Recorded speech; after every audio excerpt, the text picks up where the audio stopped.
안녕하세요. 시즌2의 첫 번째 책들이 시간입니다. 시즌2의 첫 번째 책은 나의 첫 금리 공부라는 경제책입니다.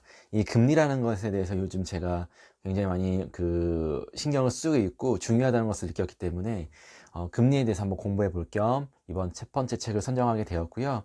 전반적으로 이해하기 쉽고 그 다음에 평이하게 잘 쓰여져 있습니다. 가독성도 좋고요. 그래서 한번 읽어보시길 추천드리고요. 저는 저의 채널에서는 전체적으로 이 책의 내용을 요약한다기보다는 제가 인상 깊었던 것이라든지 새롭게 알게 된 것, 기억에 남는 한 꼭지만을 대표적으로 선정해서 말씀을 드리려고 합니다. 근본 이 나의 첫 번째 금리 공부라는 책에서는 제가 기존에 알고 있었던 외환 보유고에 대한 그런 어떤 개념 자체를 좀 새롭게 알게 된 부분이 있어서 좀 소개를 시켜 드리려고 합니다. 같이 한번 보시면 저는 외환 보유고가 많을수록 좋다고 생각을 했습니다. 처음 외환 보유고를 들으신 분도 있으니까 외환 보유고가 뭐냐면 국가에서 보유하고 있는 외화의 양을 말합니다.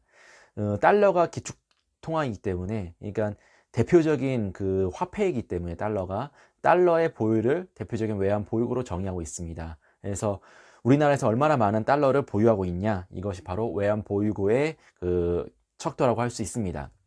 세계 외환 보유고 순위를 보면 1위는 중국이고요. 약 3조 달러를 갖고 있고요. 저희 나라 한국은 8위 정도입니다. 약 4천억 달러.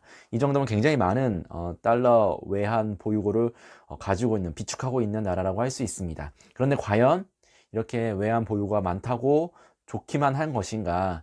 외환 보유고의 진정한 의미는 무엇인가 보도록 하겠습니다.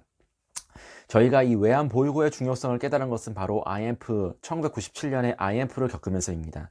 IMF 당시에 달러의 부채가 너무 많았기 때문에 그것을 갚을 능력이 없다 보니까 결국은 IMF라는 그런 구제 금융 기구의 통제를 받게 된 것인데요.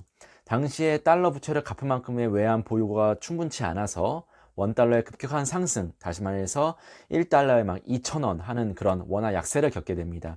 만약에 그 당시에 외환 보유고가 충분했다면 나라에 갖고 있는 달러를 시중에 공급해서 환율의 안정을 취할 수 있었을 텐데 당시에는 그러지 못했기 때문에 결국에 IMF의 통제를 받으면서 우리나라 금리가 막 20%까지 육박하는 그런 어려운 상황에 놓이게 됩니다.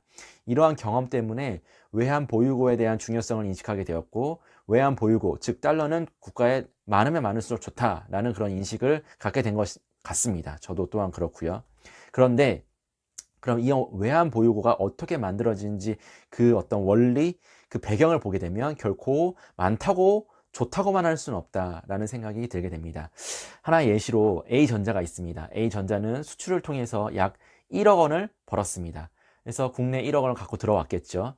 들어온 달러를 이제 국내에서는 원화로 바꿔서 사용해야 되기 때문에 원화로 바꾸려고 합니다. 그런데 국내에서 이 달러를 살 사람이 없습니다. 그러면 원달러 환율은 어떻게 돼요? 점점 하락하게 되죠. 애초에 1달러에 1,000원 하던 것이 달러를 살 사람이 없으니까 900원, 그거에도 살 사람이 없으니까 800원, 점점점 원달러가 점점점 하락하게 되는 것입니다. 수출에 비상이 걸린 것이죠. 왜 비상이 걸렸냐? 수출하는 업체는 원화가 약세인 게 좋습니다. 원달러 환율이 높은 게 좋습니다. 무슨 말이냐? 휴대전화 하나가 예를 들면 만드는데 10만 원이다 라고 가정하면 1달러에 1,000원을 하는 환율이면 이 핸드폰 하나는 100달러에 수출을 할 수 있습니다. 100달러에 수출을 할 수 있습니다. 그렇죠? 그런데 1달러당 800원으로 원화 강세가 되게 되면 125달러에 수출을 하게 될 수밖에 없습니다. 똑같은 10만 원이지만 달러의 환율에 따라서 이렇게 수출할 때의 달러의 가격이 달라지게 됩니다. 당연히 비싸게 팔게 되면은 이익이 감소하게 될 것이고요. 이익이 감소하게 된다는 것은 직원들한테 줄 직원의 소득이 감소한다는 것이고요.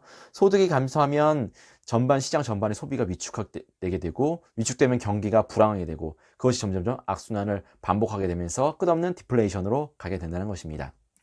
결국엔 이런 원달러 환율의 급격한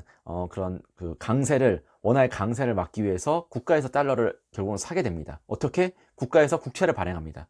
국채를 발행해서 원화를 빌려오지요. 빌려온 원화를 가지고 시중에 남아도는 달러를 구입합니다. 그럼 매입한 달러는 현금으로 바꿀 수 없으니까 미국 국채에 투자를 하게 됩니다. 안정적인 미국 국채에 다시 투자를 하게 됩니다. 즉 해외로 달러가 빠져나가지 못하고 국내에 머무는 것을 결국에는 어쩔 수 없이 나라가 사들여서 나라에 비축하는 것이 바로 외환 보유고가 되는 것입니다.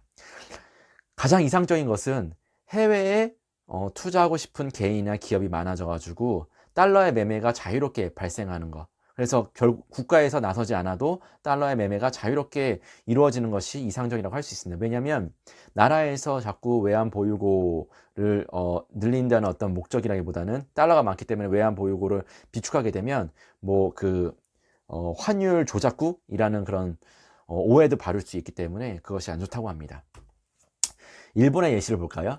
일본 같은 경우는 2011년 동일본 대지진이 발생하자 엔달러 환율은 무섭게 올랐습니다. 왜냐하면 나라가 어렵게 됐으니까, 위험한 상황에 처해 있으니까 달러가 싹 빠져나가게 됐죠. 그런 순간에 엔화의 가치는 하락하게 되고 엔달러 환율은 무섭게 오르게 됩니다. 그러나 5시간 만에 갑자기 엔달러가 강세로 돌아가면서 오히려 엔화가 급등하는 것이 문제가 됐습니다.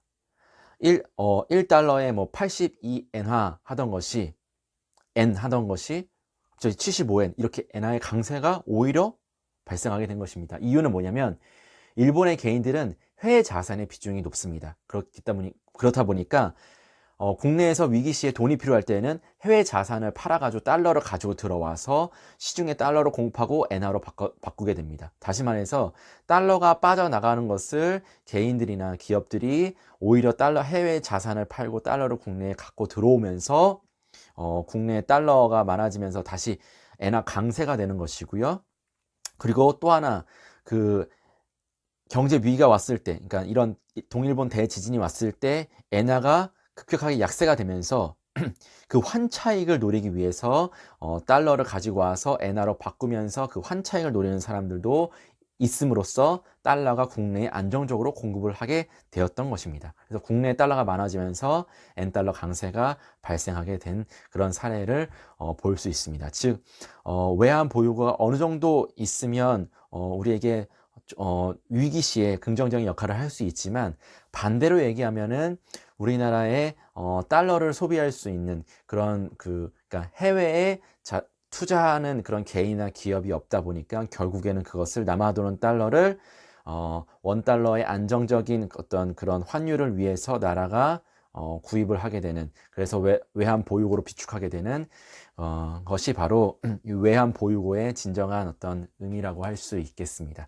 제가 이것을 통해서 기존에 알고 있었던 단순히 외환 보유고가 많으면 좋다라는 생각에서 어떻게 외환 보유고가 만들어졌고 그것이 단순히 많다고 좋을 수만은 없다 라는 것을 이번 첫 번째 나의 첫 금리 공부라는 책을 통해서 알게 된 새로운 내용이라서 한번 소개를 해 보았습니다. 그럼 이것으로 마치겠습니다. 감사합니다.